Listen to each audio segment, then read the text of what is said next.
prone to finding the good in almost every situation, which drives some of my friends and my family members crazy.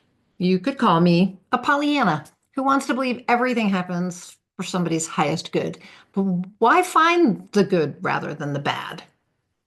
After all, doing so positively impacts you in your life. So why wouldn't you? Why wouldn't you find the good rather than the bad? It's easy to find the bad. Human brains are tuned into finding the bad.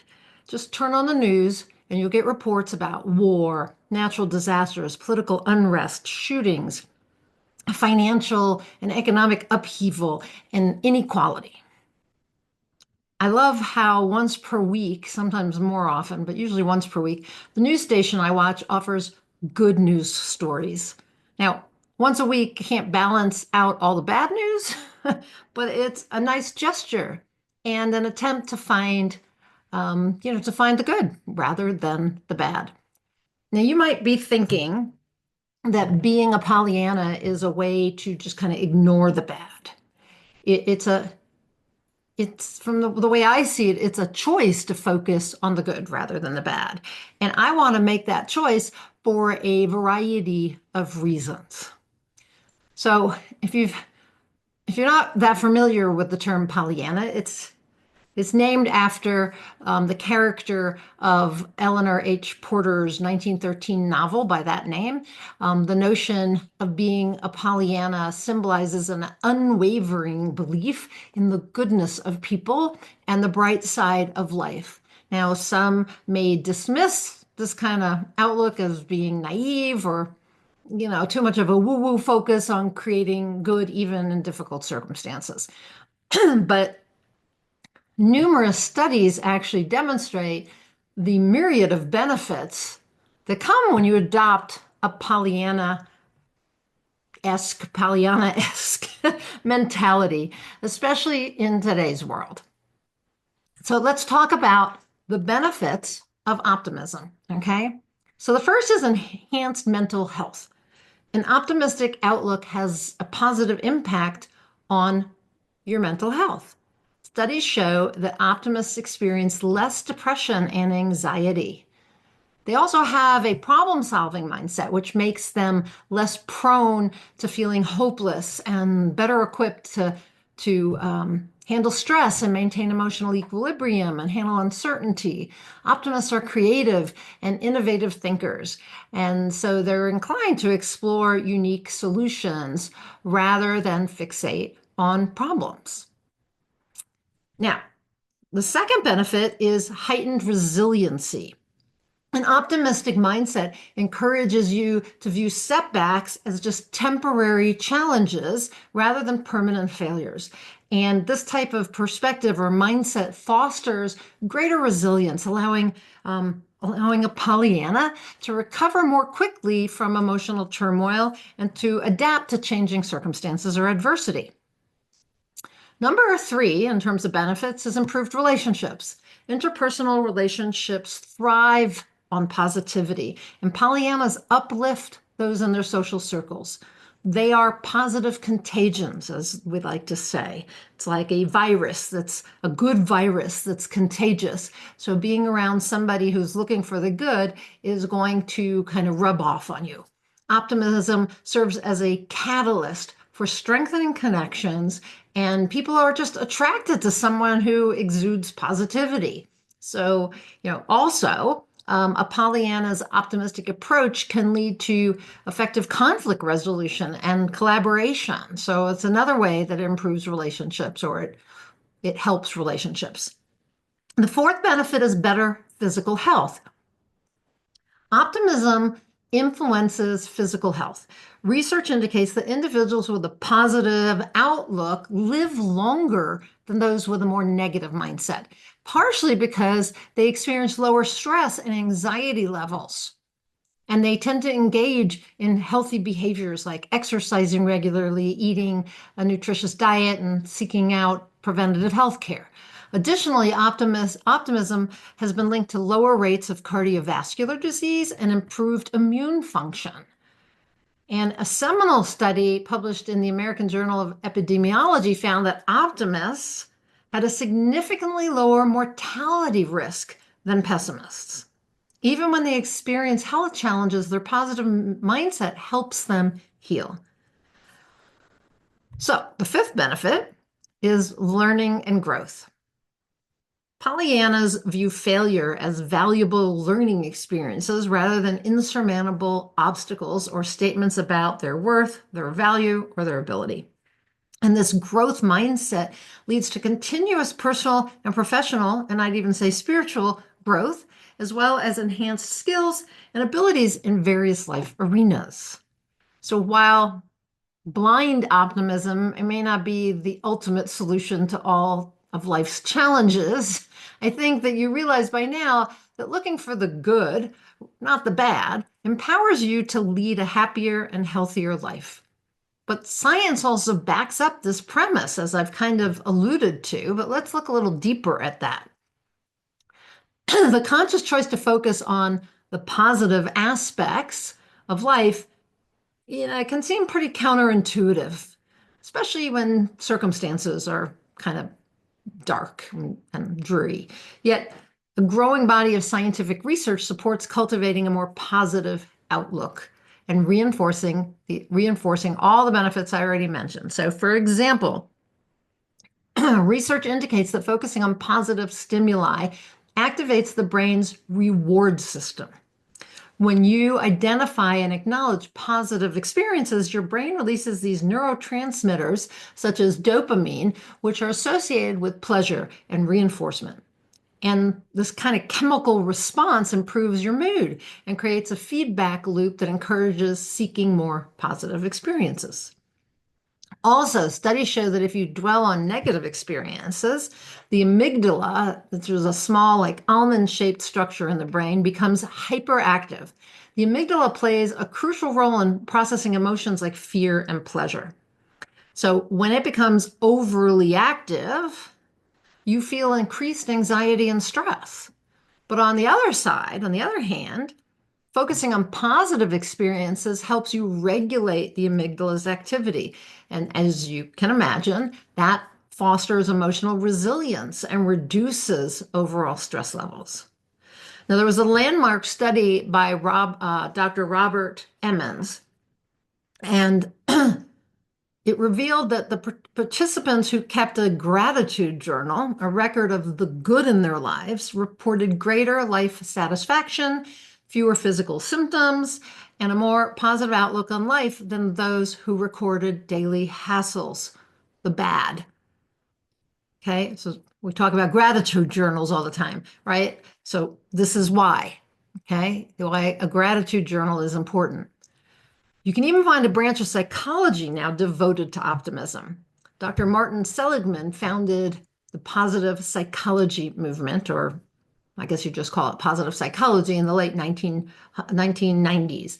And it emphasizes strengths and virtues that enable individuals and communities to thrive. So this branch highlights the study of positive experiences, positive emotions, and positive institutions, as opposed to most branches of psychology, which are always looking at the negative things that happened in our life, right? So how do you shift your focus to positivity and the good when you're bombarded regularly with negativity or the bad in your life or in the world? I got a couple suggestions for you, 5 of them actually. The first is to practice what's called cognitive reframing. Human beings have a negativity bias, which causes negative events or information to have a greater psychological impact than the positive ones. Seems crazy, but it's true.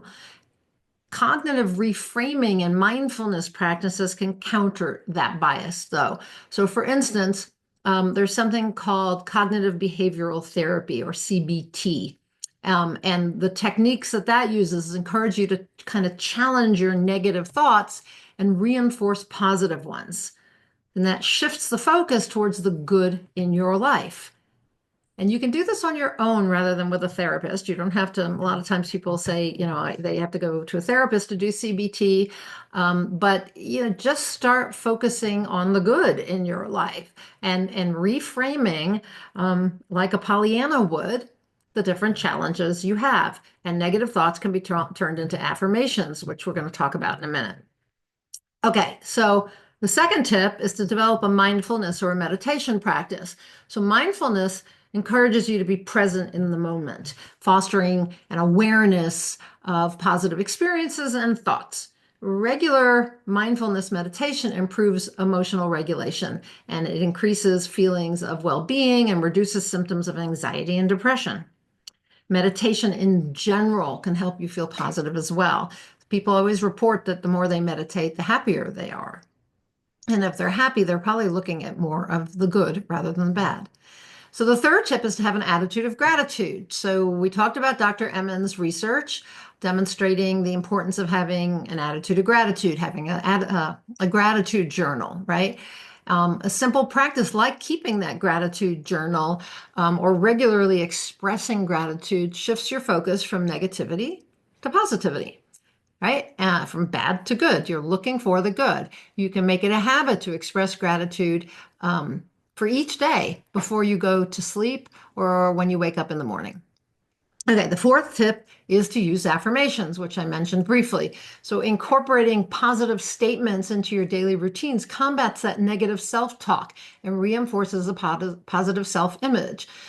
Affirmations change your bad thoughts or beliefs into good ones. That's really how simple it is. You just, if you keep saying, how horrible something is, just start saying how good it is. Find a way to turn that around into something positive. When you do that, you reshape your self-perception and also your outlook on life by consciously affirming your strengths and capabilities and the good things in the world. And you also create new neural pathways in your brain as you shift your internal conversation and outward focus. So that's really important because the more you shift your neural pathways, the more, if you're looking for the good using affirmations, whatever, you're going to change your brain so that that becomes your norm, that you're seeing the good.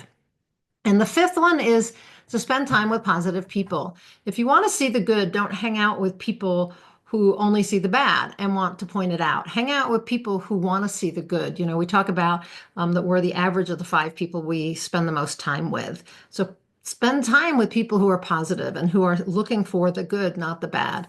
Positive social interactions significantly impact your ability to focus on the good because your kind of fellow Pollyannas, if that's who you're hanging out with, they provide emotional support and accountability and encouragement as you look for the good. Now, I recently went so far as to become an ambassador for a company called Find the Good brand. And I'm just going to show you, they have these T-shirts that say, find, I don't know, can you see that? I'm going to check to see. Find the good. It's everywhere. It's a really cool company. They've got really nice embroidered, on the front. It says find the good. And it's a nice reminder to find the good. And they're involved in mental health. And I just love the idea of finding the good because it is everywhere if you look for it. The problem is we're trained to not look for it. We're trained to look for the bad. So choose to look for the good. Choosing to look for the good rather than the bad isn't just an optimistic platitude, but actually a scientifically supported practice that can transform your mental, emotional, and physical well-being. In a world where focus on what's bad often prevails over everything else, seeking the good serves as a powerful antidote and a way to enjoy and find meaning in life no matter what. The best part is that you can choose to find the good rather than the bad, and you can do it right now. So don't unconsciously let your human negative bias determine how you see yourself or your life. Decide to be a Pollyanna and to adopt a positive outlook. So I would love to know in a comment down below, do you look for the good or the bad? Tell me. And have you tried to do something different, to look for the good rather than the bad if you tend to look only at the bad? So tell me in a comment down below, or what kind of struggle do you have around looking for the good? Okay. Or challenge, I should say. Anyway, I would love to hear from you. Leave me a comment. And if this is the first time you're coming across one of my videos, I'm Nina Amir. I'm the Inspiration to Creation coach. I am a certified high performance coach and an intuitive transformational coach, as well as an author coach and an author. I work with a lot of writers, but not all. I'm the founder of the Inspired Creator Community and the Nonfiction Writers University. I love helping people get from where they are to where they want to be by stepping into an identity, being someone who has the characteristics that allow them, or the mindsets and habits that allow them to take the actions to create what matters to them. I believe you are a creator, plain and simple. You are a creator. You're part and parcel of the divine creator, and you have the ability to create. You really do. And that's what I want to help you do. It's my journey too. I can't ever say that I have it all figured out, but I have found that the personal growth work that I do with my clients and spiritual growth work I do with my clients, it helps all of us.